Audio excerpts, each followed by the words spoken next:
വയൽ കുരിശുമല ചവിട്ടിയത് 1,00,000-ലധികം വിശ്വാസികൾ. കട്ടപ്പന കിഴക്കൻ കാൽവരി എന്നറിയപ്പെടുന്ന ഇടുക്കി രൂപത കുരിശുമല തീർത്ഥാടന കേന്ദ്രമായ വയൽ കുരിശുമലയിൽ വലിയ നോമ്പിലെ 5ാമത്തെ വെള്ളിയാഴ്ചയായ ഇന്ന് 1,00,000-ലധികം വിശ്വാസികൾ മല കയറാൻ എത്തി.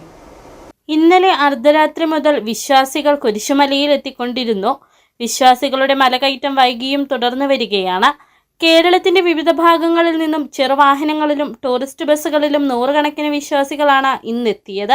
രാവിലെ മലയടിവാരത്തിൽ നിന്നും കുരിശിന്റെ വഴി ആരംഭിച്ച് കുരിശുമലയിലെ തീർത്ഥാടക ദേവാലയത്തിൽ ദിവ്യബലിക്കും മറ്റ് തിരുകർമ്മങ്ങൾക്കും ഇടുക്കി രൂപത വികാരി general doctor father Joseph Karivelikkal മുഖ്യ കാർമ്മികത്വം വഹിച്ചു.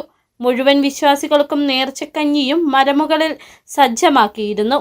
വൈകുന്നേരം 5:45 സെന്റ് തോമസ് നഗറിൽ നിന്നും കുരിശുമലയിലേക്കുള്ള പീഠാനുഭവ യാത്ര ആരംഭിച്ചു. തുടർന്ന് 7 മണിക്ക് കുരിശുമല ദേവാലയത്തിൽ ദിവ്യബലിയും നടക്കുന്നതാണ്.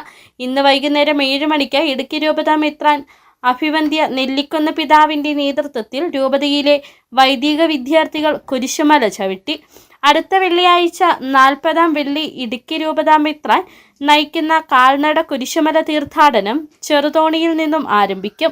നെടുങ്കണ്ടത്ത് നിന്നും രാജാക്കാട്ട് നിന്നും തോപ്രാംകുടിയിൽ നിന്നും വെവ്വേറെ കാൽനട തീർത്ഥാടക സംഘങ്ങൾ കുരിശുമലയിലേക്ക് എത്തും. ദുഃഖവെള്ളിയാഴ്ച കട്ടപ്പനയിൽ നിന്നും രാവിലെ 5 മണി മുതലും നെടുങ്കണ്ടത്ത് നിന്നും രാവിലെ 7 മണി മുതലും KSRTC പ്രൈവറ്റ് ബസ്സുകളും കുരിശുമലയിലേക്ക് സർവീസ് നടത്തുന്നതാണ്. City vision, Nedumkandam.